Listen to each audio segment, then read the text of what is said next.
মালয়েশিয়ার জমিনে কত ছেলেরা পিছনে আইসা কান্দে, হুজুর দোয়া কইরেন, বাবার আধাখানি জমি বিক্রি করে বিদেশ আইছি, 2টা মাসের বেতন বাবার হাতে দিতে পারি নাই, খবর পাইছি গো হুজুর বাবা বলে মারা গেছে।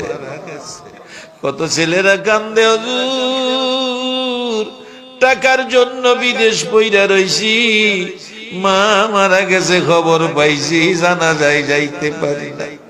রাত্রে ঘুমাইলে মাঝে মাঝে স্বপ্ন যুগে মারে দেখি, মা আইসা ডাকে, রে মালেক গেলি না, মারে মা কইয়া ডাক দিলি না। এ বাবু, এ মা বাবারা ভাবি, একটা ছেলে বিদেশ থেকে আসতেছে 3 বছর থাইকা, 1 মাস আগে বাবা, 1.5 মাস আগে মা মারা গেছে।